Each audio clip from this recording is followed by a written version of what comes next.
My family hijacked my vacation plans for my golden sister and her kids. But this time, I had my own secret escape plan. Reddit, I need some perspective on this. I need advice with my family predicament, which has been accumulating for decades, but it's a long one. Despite growing up in a seemingly typical suburban Massachusetts family, I, 35 degrees Fahrenheit, have always struggled with this particular dynamic. The golden child has always been my older sister, Kate, 42F. Our home has been a monument to Kate's life since I can remember, with every wall adorned with her accomplishments and every discussion focused on her life. My parents were too busy getting ready for Kate's college interviews to buy a cake for my 10th birthday, which I can still clearly recall. They even attempted to pass off Kate's leftover graduation cake, which still had her name on it, as my birthday cake. As I grew up, Kate's accomplishments eclipsed every significant event in my life. Kate had recently been selected to the debate team, so my parents were hardly aware that I had made the honor roll in middle school.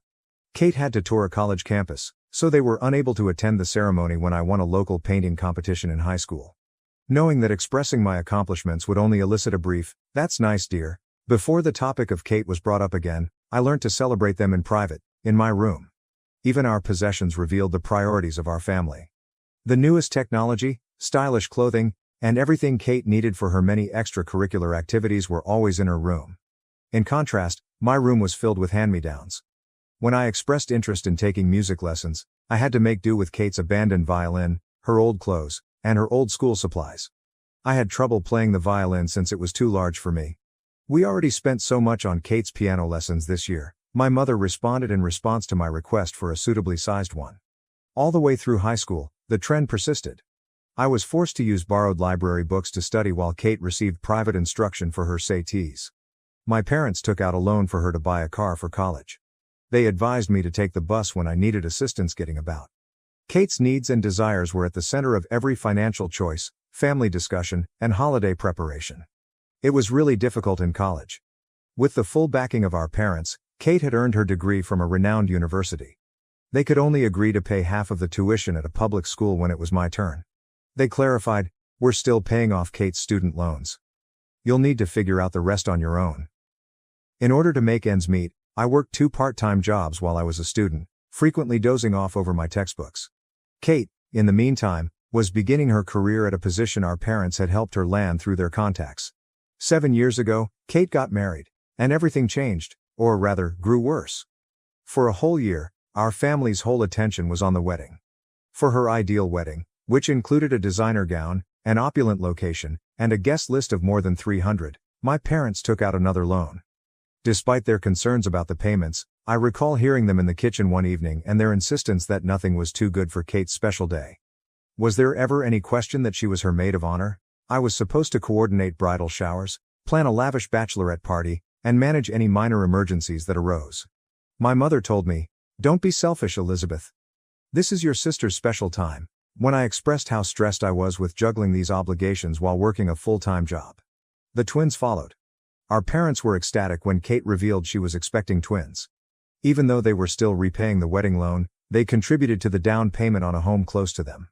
I witnessed them spend their retirement money, which they claimed they couldn't access when I needed assistance with college, on the day they signed those documents. However, they claimed that this was different. "This is for our grandchildren." Who was the default babysitter, you ask? Yes, I do. It started out as sporadic babysitting. The request, "Elizabeth, could you watch the boys for a few hours?"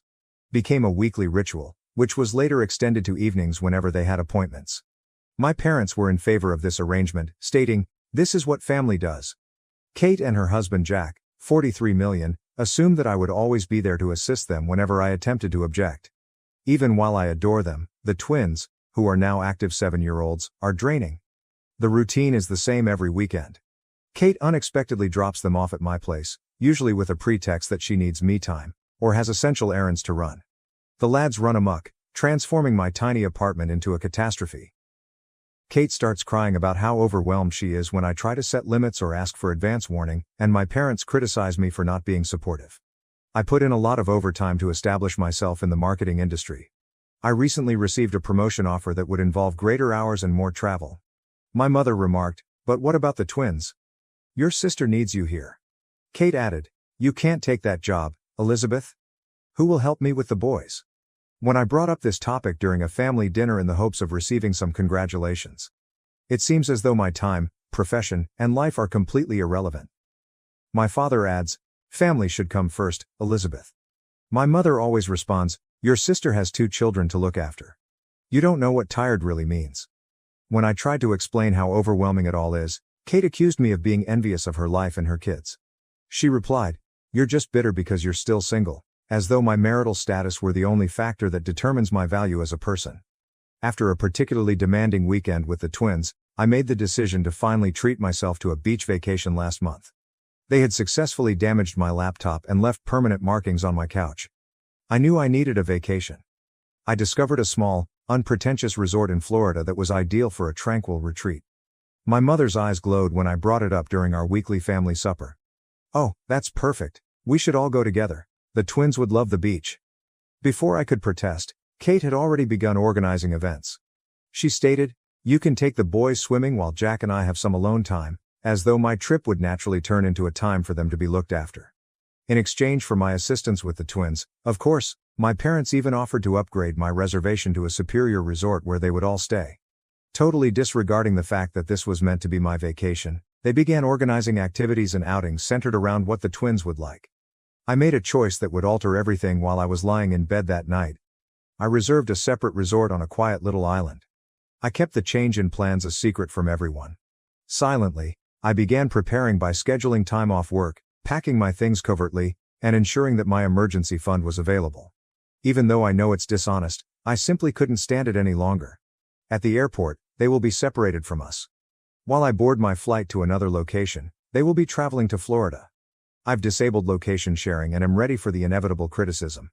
Yes, I am aware that there will be drama. Yes, I am aware that they will be upset.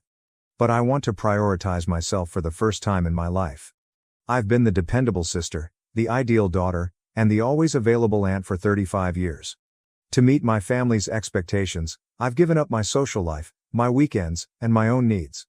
I was constantly babysitting, so I missed out on dating prospects. I have declined advancements that might conflict with the needs of my family. To be there for them whenever they need me, I've put my personal life on hold. Right now, I'm fleeing a lifetime of being taken advantage of, not just a holiday. I intend to utilize this as a turning point to set clear limits with my family and perhaps even take a complete vacation from them. I'm sick of always making sacrifices, being the family's pillar of support, and being the dependable fallback option. Reddit, what should I do? Am I exaggerating?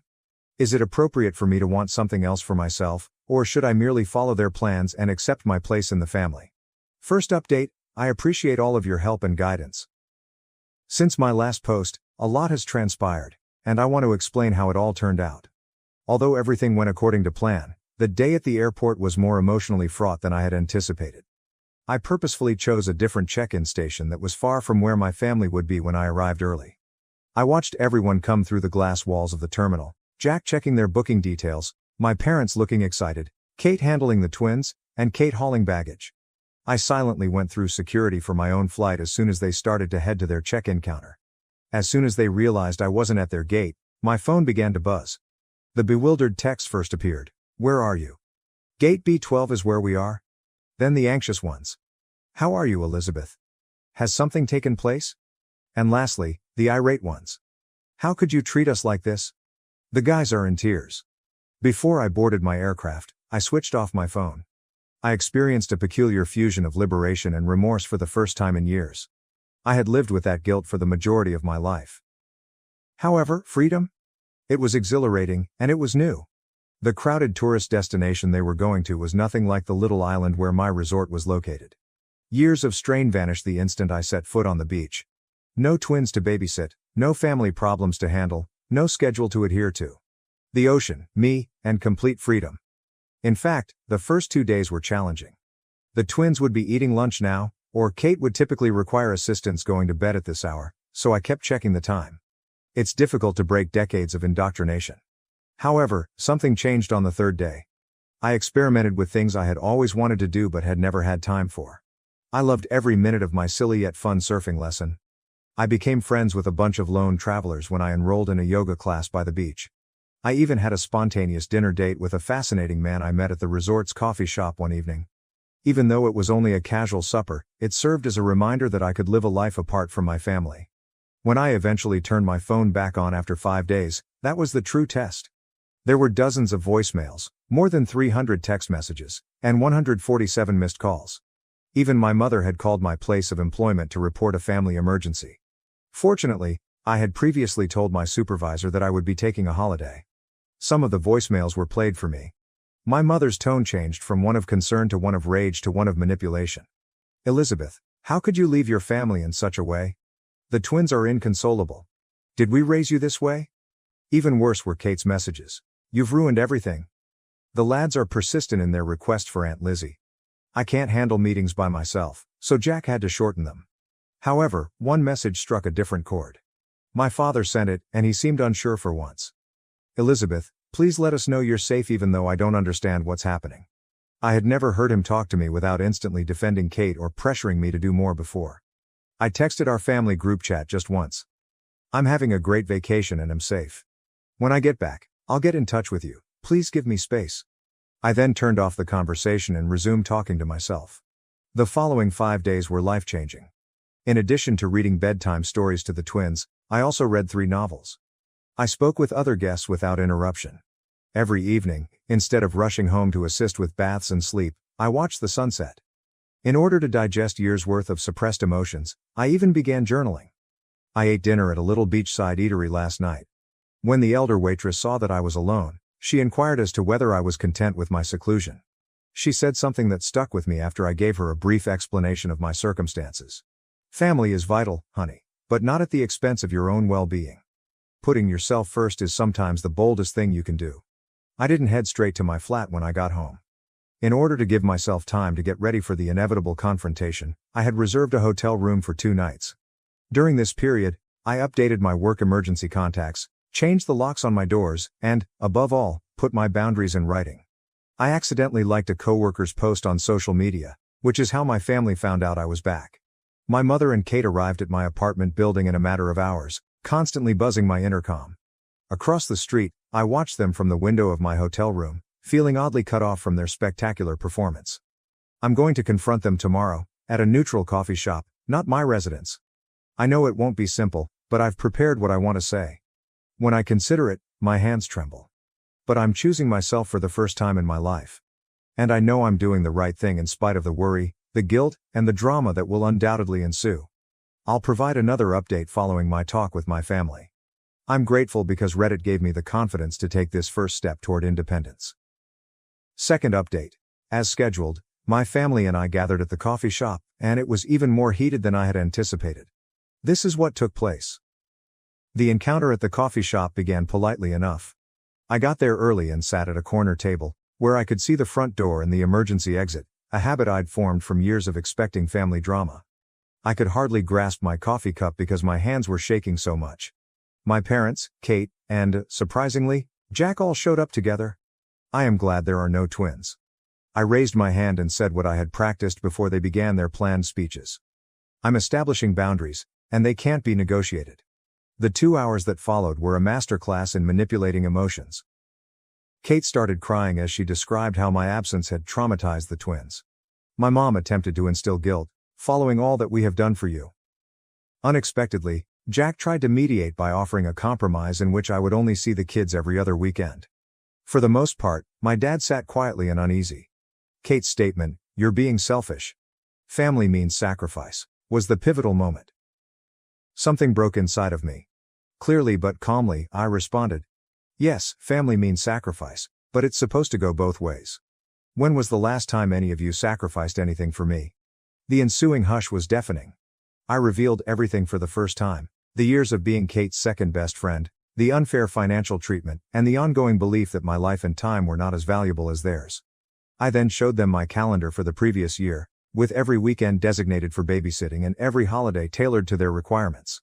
Attempting to interrupt, my mother said, "But that's what aunts do." I responded by saying something I had never before dared to say. "No, that's what paid babysitters do. And Kate, if you need this much help, maybe it's time to consider hiring one." From there, the discussion took a different turn. My mother followed Kate as she rushed out. Remarkably sorry, Jack remained and acknowledged that they had exploited my availability. After remaining silent for a while, my father said, "We never meant to make you feel this way." It was something, but it wasn't an apology. I carried out my strategy when they departed. I relocated to a different area of the city and got a new apartment. Although it's smaller than my previous residence, it's in a safe building with a doorman who has been informed of my predicament. Only my workplace and a select group of close pals now have my updated phone number. Rebuilding my life from scratch was the most difficult aspect, not the relocation or the planning. I had no true hobbies and few close acquaintances because I had spent years being there for my family. I began modestly.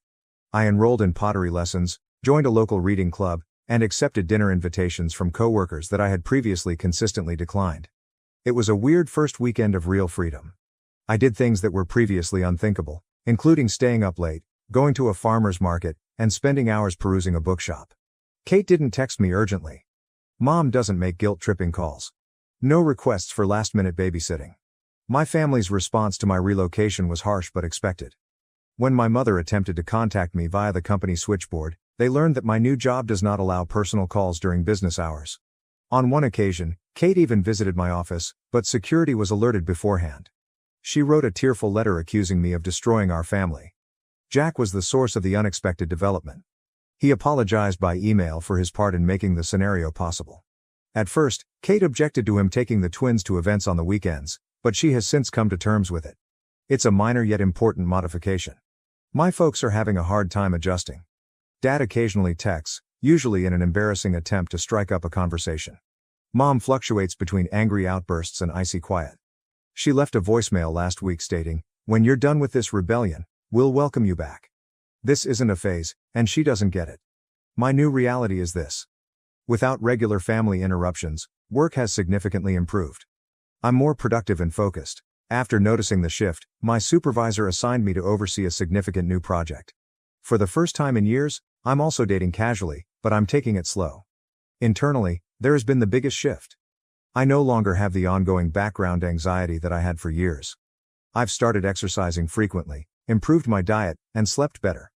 According to my therapist, yes, I have finally begun therapy. I am beginning to recuperate from what she refers to as chronic family stress syndrome. The twins sent me a gift last weekend that included handcrafted notes expressing how much they miss me. Even though it was bittersweet, I remained resolute. I carefully wrote them back to let them know that, although I love them, I need some time to look after myself. I had to write it even though Kate is unlikely to read it to them.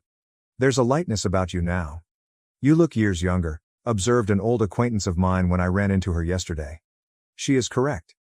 I feel lighter in spite of the angry texts, the efforts at emotional manipulation, and the guilt that still surfaced. More liberated.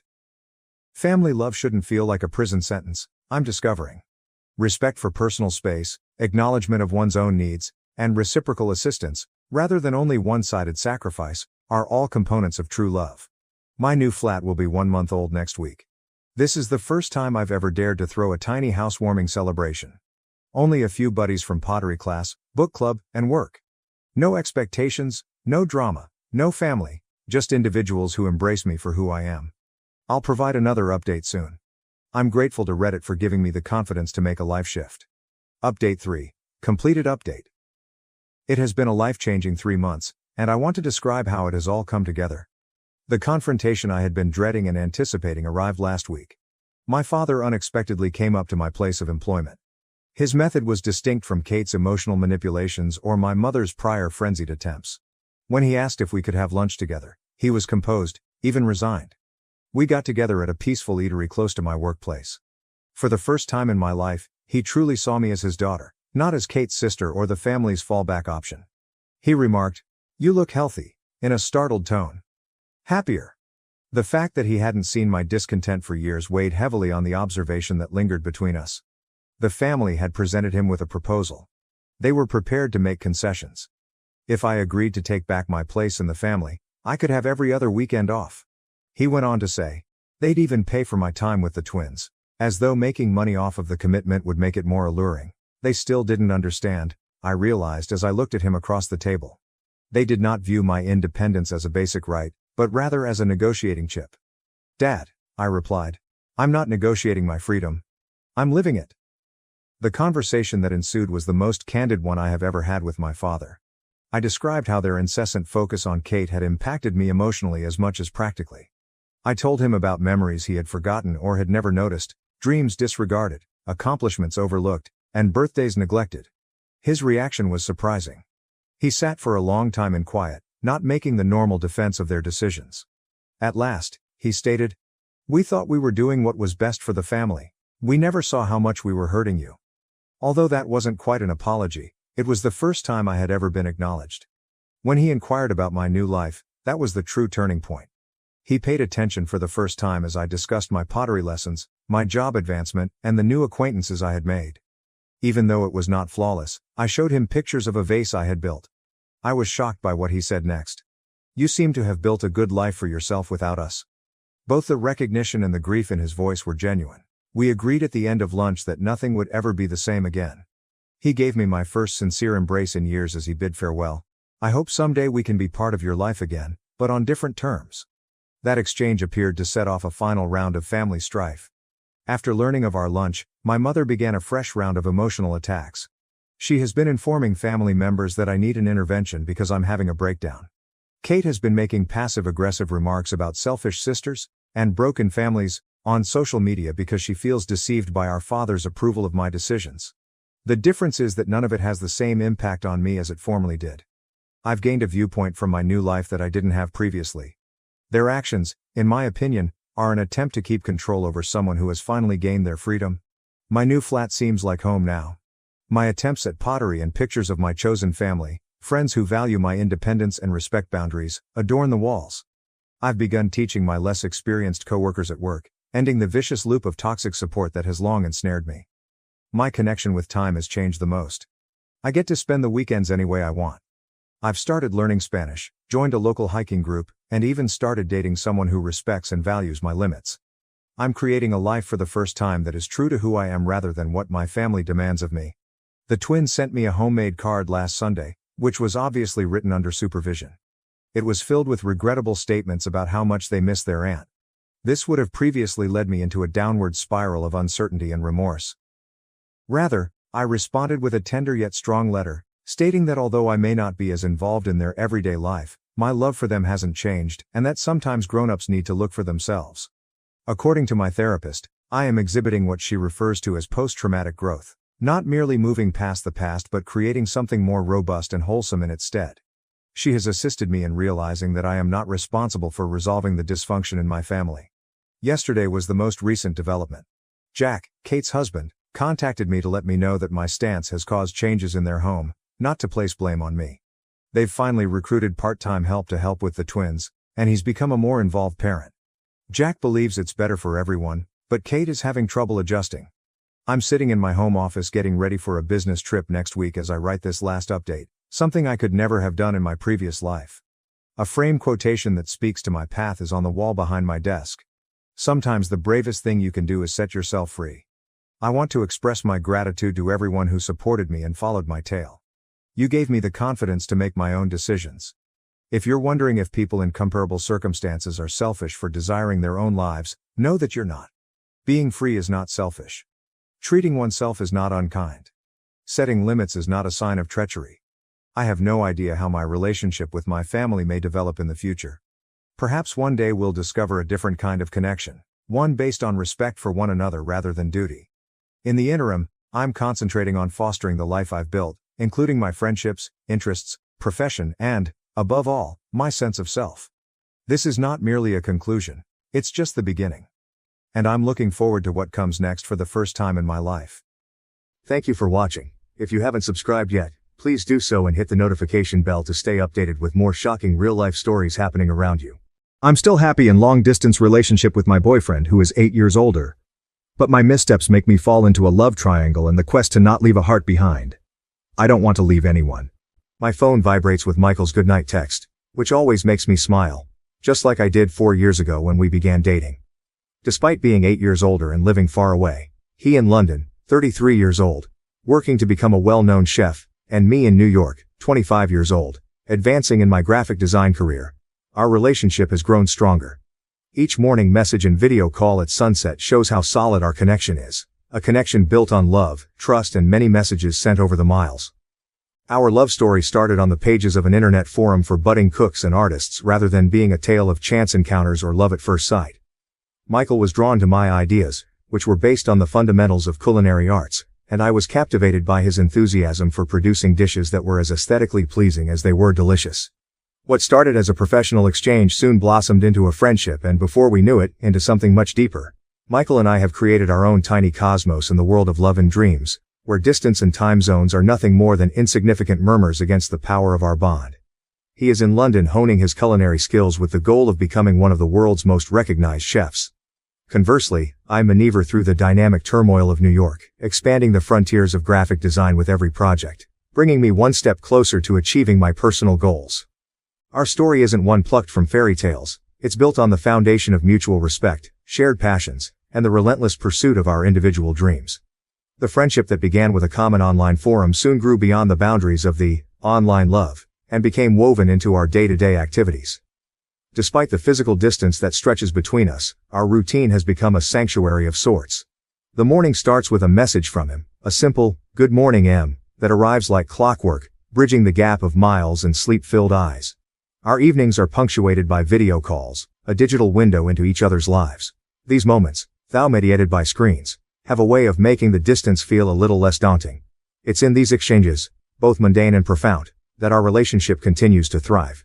Yet, managing a long-distance relationship is not without its challenges. We've become adept at finding new ways to express affection, from virtual date nights to surprise deliveries that bring a piece of us to the other's doorstep. Overcoming obstacles in a long-distance relationship has not been easy. The time difference, the longing for physical closeness, and the occasional internet connectivity issues have tested our patience. Moreover, we've managed to turn these obstacles into opportunities for growth, finding new and creative ways to maintain our connection and keep the spark alive. Amidst this beautifully complex relationship, however, lies a subtlety that I hadn't anticipated. A fleeting thought, a momentary lapse during a chance encounter that gently hinted at the emergence of a love triangle. It was an innocent coffee meetup with Alex, a colleague who shared my passion for art and design, which stirred feelings I hadn't expected. He's talented, has an enthusiastic joy for life, and a great sense of design that rivals mine. Coffee breaks and project partnerships gradually developed into deeper conversations about dreams, anxieties, and the frequently unsaid details of life. This unforeseen friendship, platonic as it was intended, slowly began to carve a space in my heart, threatening the serenity of my long-distance love. I finally had a city buddy in Alex, someone who appreciated my creative side and knew what it was like to be successful in a cutthroat setting. Our support for one another and the things we had in common helped to foster our connection. It was a relationship that would have been strictly platonic and straightforward in other circumstances. As I lay in bed, the city's nighttime sounds are like a symphony ringing softly outside my window, making me think about the fragility of human connections and relationships. Can love truly transcend distances, or does being close have its own power?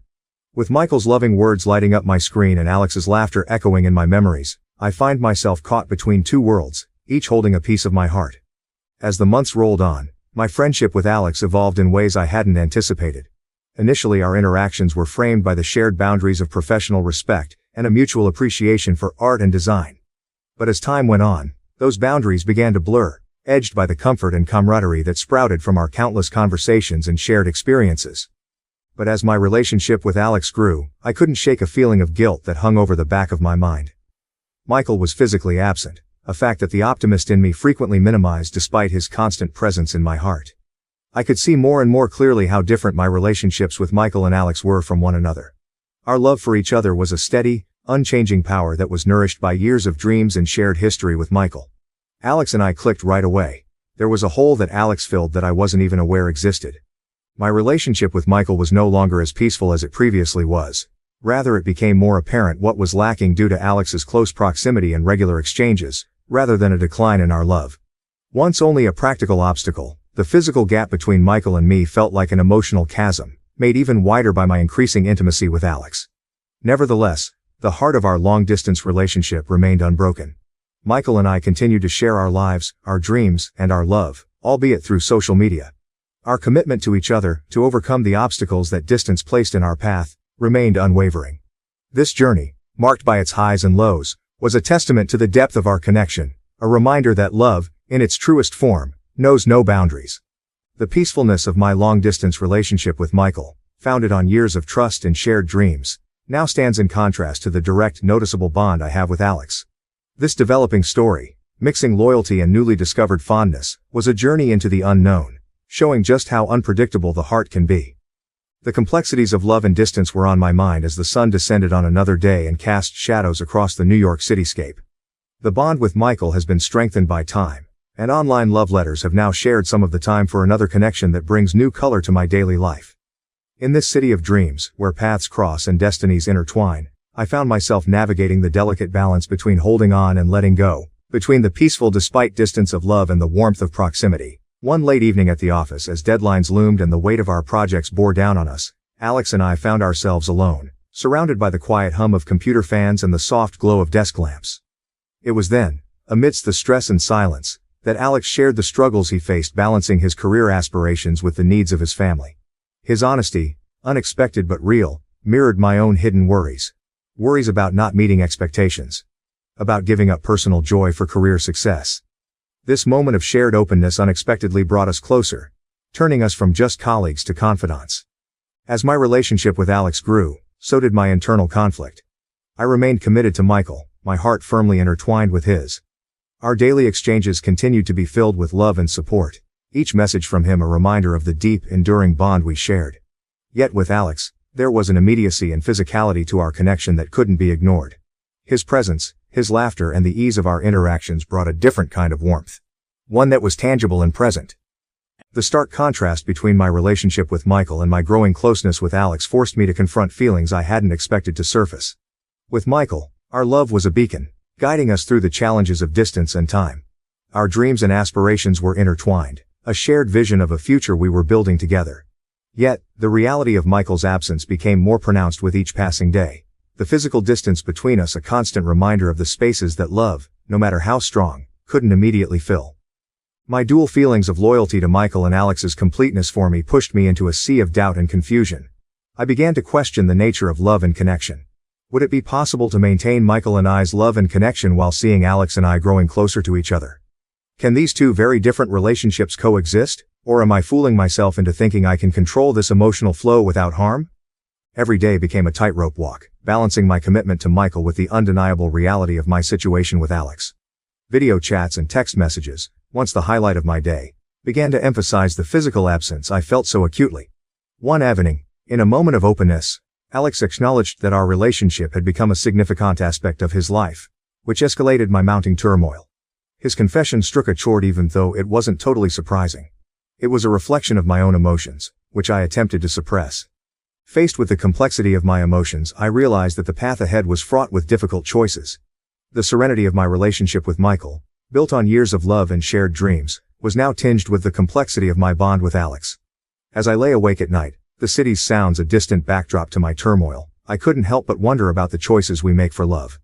The journey ahead was uncertain, but one thing was clear. The heart's path was seldom straightforward, and the missteps that led me here were a testament to the unpredictable journey of love. As days turned into weeks and weeks turned into months, the complexity of my emotions deepened. I found myself caught between the familiarity of my relationship with Michael and the appeal of the new and more fulfilling relationship with Alex. Every text from Michael, filled with love and desire, touched my heart, a reminder of the strong bond we shared. Whereas with Alex, there was an attraction that I couldn't ignore, drawing us closer with each passing day. I tried to compartmentalize my emotions, to maintain the delicate balance between my commitment to Michael and the growing closeness I felt with Alex. But as our conversations grew more intimate and our interactions more frequent, the lines began to blur. It was during one of our video calls, as Michael's image flickered on my screen, that I became acutely aware of how heavy my inner struggle was becoming. His eyes, once filled with warmth and affection, now held a hint of uncertainty, a silent question lingering in the air. Michael saw the change in our relationship and broached the topic with a gentleness that made me cry. Our conversation revolved around undiscovered facts. The complexities of trust, love and distance with a raw honesty left me reeling. Michael expressed his worries, his fear of losing me into the vast void that separated us. He talked about the sacrifices we made for our relationship, about the countless nights apart and his steadfast belief that love conquers all. In that moment, I realized the depth of Michael's love, a love that transcended physical distance and defied the odds stacked against us. His words, a poignant reminder of the foundation upon which our relationship was built, echoed in the chambers of my heart, stirring emotions I had long tried to suppress. Yes, I know that is truly horrible. I really need some advice, anything. I can't deal with this anymore. I'm having an emotional and sexual affair and can't take it anymore. Update 1. In the wake of my confession to Michael and the realization of the tangled web I had woven with Alex, I found myself adrift in a sea of uncertainty. The weight of my decisions hung heavy on my shoulders, a burden I couldn't shake no matter how hard I tried. In search of an answer, I made the decision to embark on a journey of introspection, a solitary voyage into the depths of my heart and soul. It was during a work holiday, nestled in the serene beauty of a remote mountain resort, that the severity of my condition became undeniable.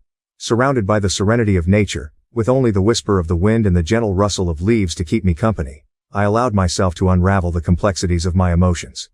As I stood on the brink of a crisis, torn between the comfort of the familiar and the allure of the unknown, I was forced to confront my deep feelings for both Michael and Alex.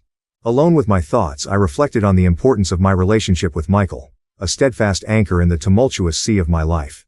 Our love had weathered storms and stood the test of time, a testament to the depth of our connection and the resilience of our bond.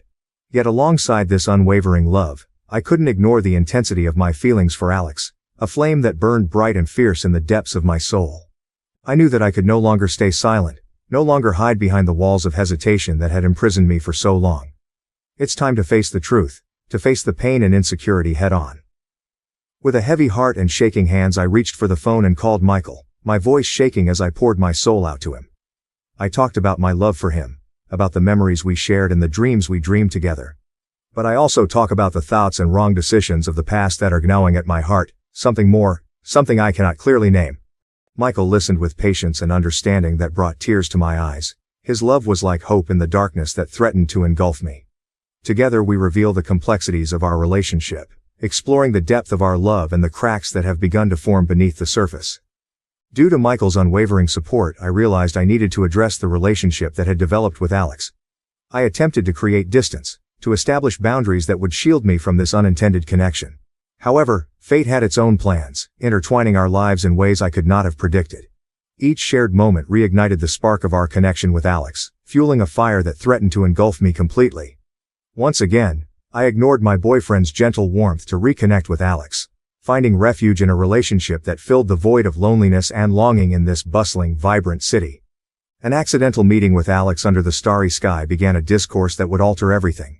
He revealed the depth of his love and the impossibility of rejecting our connection with words that were so genuine that they matched my own inner conflict.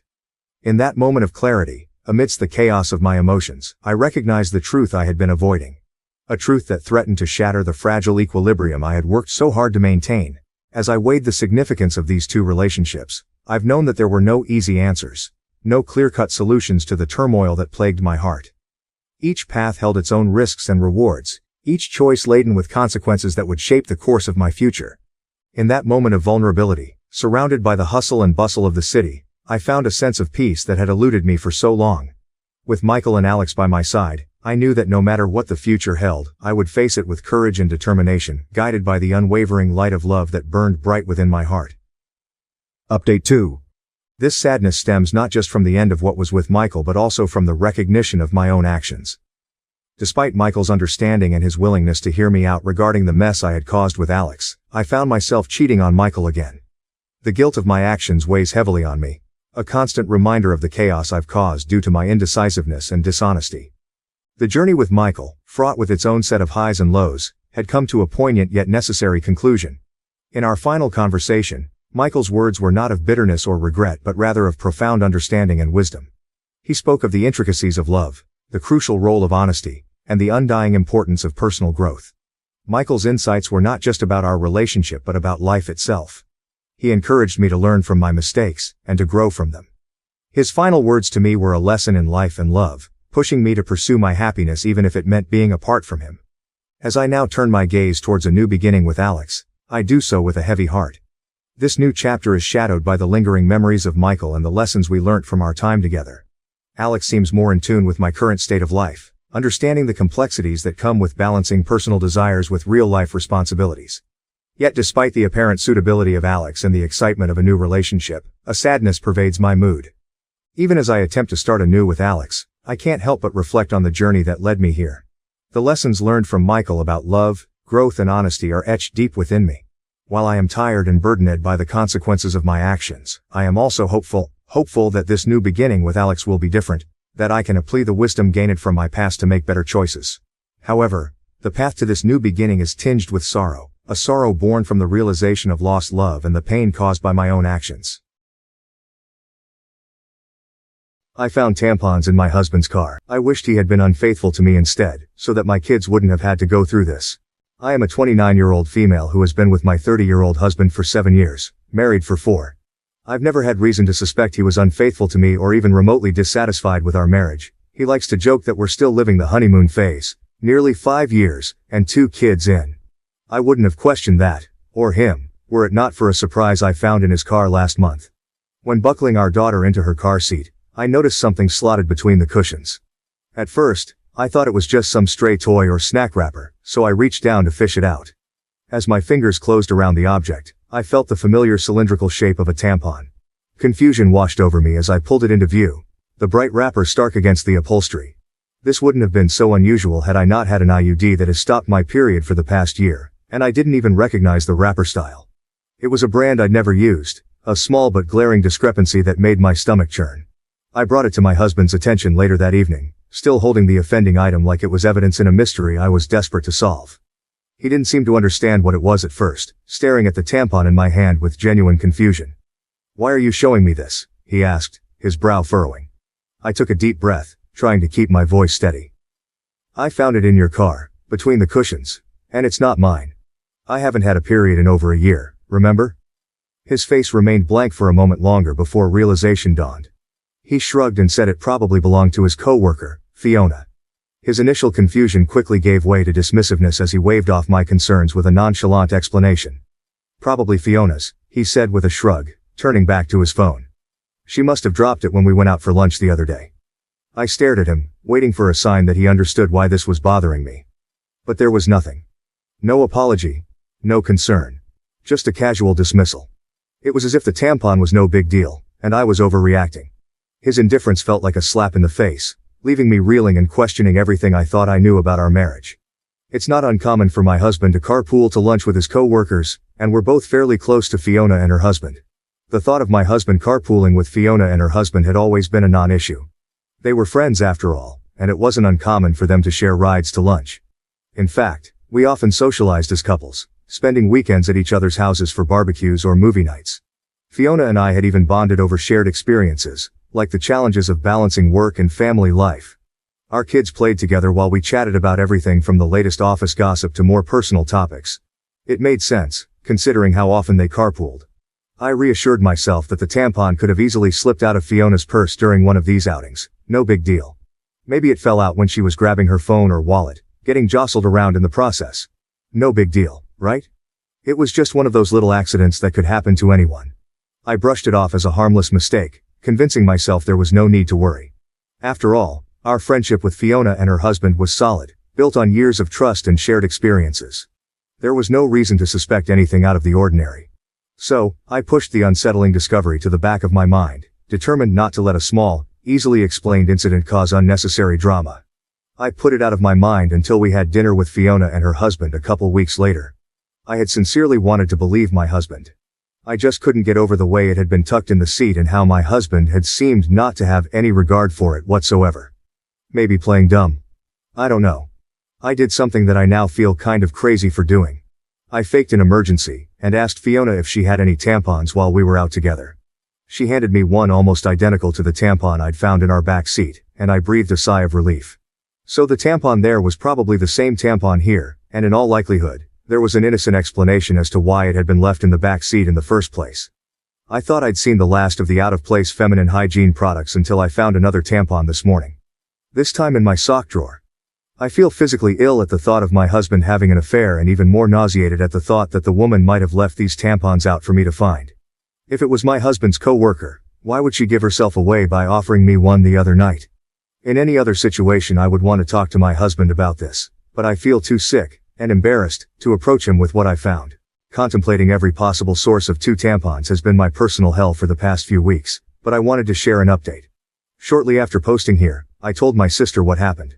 The tampon in the back seat and the sock drawer, my husband's cluelessness, the tampon from Fiona, and all the things I suspected but didn't want to believe. We compared tampons, save for the backseat one I had already discarded, and they were a match, just in different absorbents. I hadn't left either in a place where my husband or daughters would have found them and moved them around. My daughters didn't know what they were or where they had come from. My sister was convinced it was Fiona either pucking my husband, pucking with me, or both. Direct confrontation of either party still seemed like a bad idea, so she suggested inviting Fiona and her husband over for our Labor Day barbecue. Unfortunately, they already had plans. My sister and I agreed that it was too soon for cameras without any other evidence, so it was just a waiting game from there.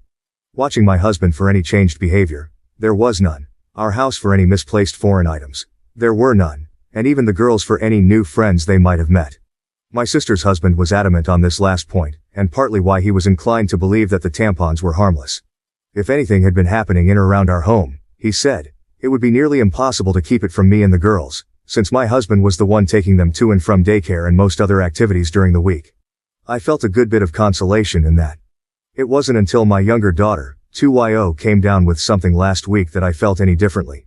I wanted to be the one home taking care of her, but my husband insisted that I stay at work while he stayed home with her. I was okay with that. My sister and her husband figured it was a good sign that he would take the time off at a moment's notice, and at that point, we were all already beginning to put the tampon fiasco behind us. By the third or fourth day, I was just happy to see a near healthy child and a husband who was helping see her through it. Toward the end of that week though, I came home to something strange. The toddler that I'd left that morning in an old PJ set was now dressed in a onesie I'd never seen before, with a tiny clip in her hair. I can't say I have the sharpest memory, but I have a pretty good sense of what my kids wear on a day-to-day basis, and particularly what kinds of clothes they wear. I'd sworn off the full-length sleepsuits with snaps across the front long before we'd ever had our second. The long snaps are just a pain in the ass and a no-go for efficient diaper changes, IMO. It's just not something I would dress her in, and my husband knows as much. He doesn't plan for, or buy the girls' clothes, and he certainly doesn't accessorize them, so I was bewildered. And kind of floored at the thought of someone around our sick child without my knowledge. I didn't think twice, and I went straight to my husband to ask if anyone had been over to see him or the girls. He seemed confused, like before, and asked me why I would think that. It had just been him and the kids all day. I asked him again, if someone had so much as stopped by to say hello, and he denied it. He told me to calm down. I might have lashed out and come forward with the accusations right then and there, but our older daughter was in the room and she sensed something was up. In a calmer voice, I asked him a third time if anyone had been around our children, and my husband swore that the girls hadn't been around anyone but him. He also denied buying new clothes or doing anyone's hair. With our daughter in the room and my emotions all over the place, I decided to leave it. I couldn't make sense of it then, and it hardly seems clearer now, after I've driven myself half crazy with explanations that aren't adding up. After nearly losing my mind over a hair clip and a onesie, I realized I wasn't getting anywhere with the accusations and half-baked guesswork. I'd gotten so absorbed in the paranoia and misery of my situation that I wasn't sleeping, eating or caring for my kids the way I should have been. And I wasn't getting any answers. So, I decided to pull the trigger on the hidden cameras and have them shipped to my sister's house, with my brother-in-law agreeing to help with the install setup over at mine. Before the cameras were ever delivered though, I got my long-awaited confirmation, last week. The day began like any other weekday morning in our bustling household. My husband and I rushed around, trying to corral our two energetic daughters into their school uniforms, all while attempting to grab a quick bite to eat ourselves. Despite the chaos, there was a sense of camaraderie in the air, as if we were all in this hectic dance together. Once the girls were dropped off at school, my husband and I went about our respective workdays, counting down the hours until we could reunite with our little ones. But there was a strange feeling that I couldn't shake off, no matter how hard I tried, and it only intensified when I received a notification on my phone while at work. A ring notification. Motion at the front door. I clicked on the video clip, half expecting to see the usual delivery person or neighbor passing by. But what I saw left me stunned. There on my doorstep was a young woman leading my daughter into the house, hand in hand, with my husband and other daughter close behind them. My heart hammered in my chest as I watched, my mind struggling to comprehend what I was seeing. The girls were supposed to be in daycare, and my husband was at work. The woman, as far as I knew, was living 2 states away with a court order keeping her there. Yet here she was, in our home, with my husband and children. A wave of panic washed over me as I scrambled to make sense of the situation. Was this some kind of mistake? A misunderstanding? Or was there something more sinister at play? I felt a knot form in the pit of my stomach as I realized that the answers to my questions might be far more troubling than I ever could have imagined. I stared at the screen in disbelief, the blood pounding in my ears as I watched the unthinkable unfold before my eyes. There, on the footage captured by our Ring doorbell, was a scene straight out of a nightmare. A woman I hadn't seen in years, leading my youngest daughter into our home hand in hand, with my husband and older daughter trailing behind them. The shock of the moment rendered me momentarily speechless. How could this be happening? The girls were supposed to be at daycare, and my husband at work. Yet here they were, entering our house with a woman I never thought I'd see again. My sister-in-law.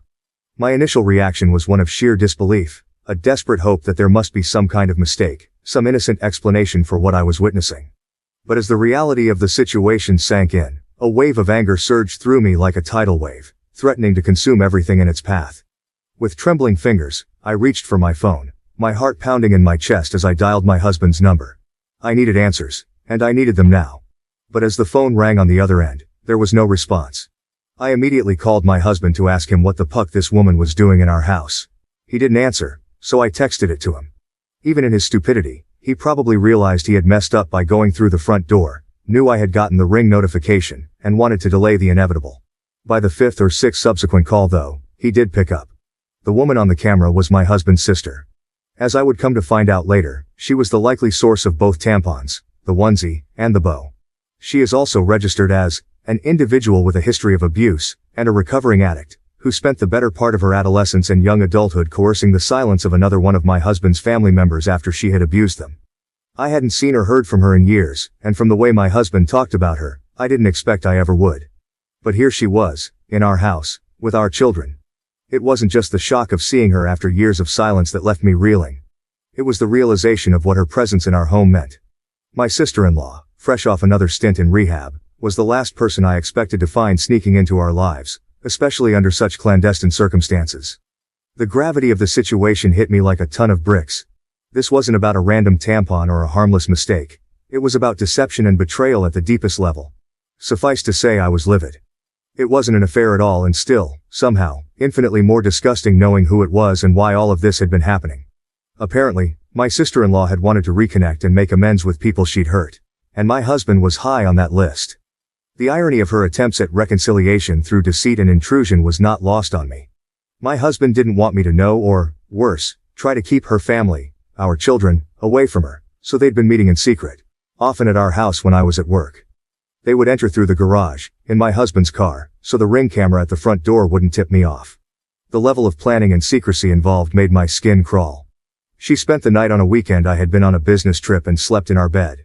The very thought of her in our home, in our bed, made me feel violated. She babysat our girls on a night my husband told me he had dropped them off at his parents'. The casual way he had lied to me, the ease with which he had kept this secret, made me question everything I thought I knew about him. She bought the girls clothes and dressed my youngest in the onesie and bow that my husband had promised in his life I had dressed her in myself.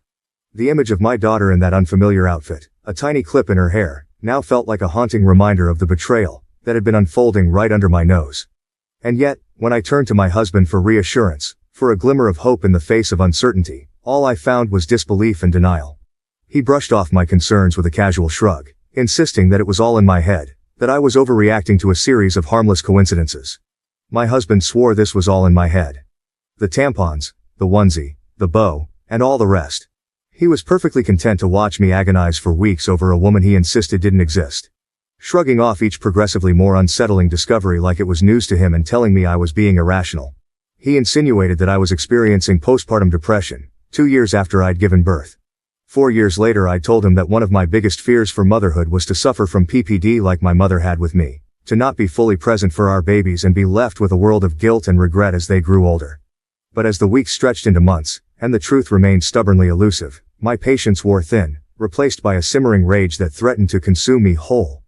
How could he dismiss my fears so callously, to gaslight me into doubting my own sanity?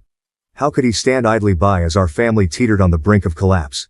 He told me I wasn't sleeping enough, that I missed the girls too much, that I needed to take a step back and reevaluate the state of my mental health. I gave him the benefit of the doubt because he was my husband, and because no other version of events made sense. Now, after a month of this mindfuck, I have nothing to show for my trust but this pathetic situation. And a lot of anger. My husband failed to explain himself. When confronted, he stammered and stumbled over his words, offering half-hearted excuses that made no sense. He muttered something about trying to protect me from unnecessary stress, about his sister just wanting to make amends, but his words were disjointed and unconvincing. Each excuse was more implausible than the last, a desperate attempt to cover up the truth. His evasiveness only confirmed my worst fears. The man I had trusted and built a life with was now a stranger to me, hiding behind a facade of lies and deceit. I watched as he avoided eye contact, his shoulders slumped in defeat. The weight of his betrayal hung heavily in the air, a palpable presence that neither of us could ignore. There was no reasonable explanation for his actions or for the deceit that had tainted our marriage. Every time he opened his mouth, I could see the panic in his eyes, the realization that he had been caught and there was no way out. His silence on certain points spoke louder than any words ever could, revealing the depth of his dishonesty. I knew then that I couldn't stay with someone who had so blatantly betrayed my trust and jeopardized the safety of our children. The thought of my daughters being exposed to such toxic secrecy and manipulation was unbearable. I had to prioritize their well-being, and that meant making the hardest decision of my life. With a heavy heart, I told him it was over. The look of shock and desperation on his face was almost pitiable, but it couldn't erase the damage that had been done. I walked away, determined to protect my children from any further harm. I decided to end the relationship and file for divorce. The decision was both heartbreaking and empowering. It was devastating to acknowledge that our 7-year journey together had come to such a bitter end, but it was also liberating to take control of my life and prioritize my well-being, and that of my children. The divorce process was long and grueling. Each step felt like a new battle in an endless war. There were countless court sessions, each more draining than the last, where I had to relive the pain and betrayal over and over again. My husband fought me every step of the way, refusing to accept responsibility for his actions and attempting to paint himself as the victim. His determination to contest every detail made the process even more exhausting and emotionally taxing. In court, I detailed the discovery of the tampons, the hidden meetings with my sister-in-law, and the lies my husband had told to cover his tracks. I showed the ring footage, which captured her entering our home with my children, and provided testimonies from my sister and brother-in-law to corroborate my claims. However, the court needed more than assumptions about my sister-in-law's character. They required concrete evidence of her past and present behavior, which was not easy to obtain. Despite these challenges, I remained focused on the bigger picture. I emphasized my husband's deceit and the breach of trust, which were undeniable. The court recognized the complexity of the situation and the emotional turmoil it had caused. After months of legal battles and countless court sessions, the court ruled in my favor. I was granted primary custody of our daughters, with my husband receiving supervised visitation rights. The judge acknowledged the need for a stable environment for the children, considering the deceit and the potential risks involved. Looking back, this ordeal taught me several valuable lessons that I hope others can learn from. Trust is the foundation of any relationship, and once it's broken, it's incredibly difficult to rebuild. Always listen to your instincts. If something feels off, it probably is. Communication is key. Address issues head-on rather than letting them fester. Most importantly, never settle for less than you deserve. My children and I deserve a life free from deception and betrayal, and I am committed to building that future for us. In your opinion, what do you think about this story? Please leave your comment below to let me know. Thank you for watching. If you haven't subscribed yet, please do so and hit the notification bell to stay updated with more shocking real-life stories happening around you.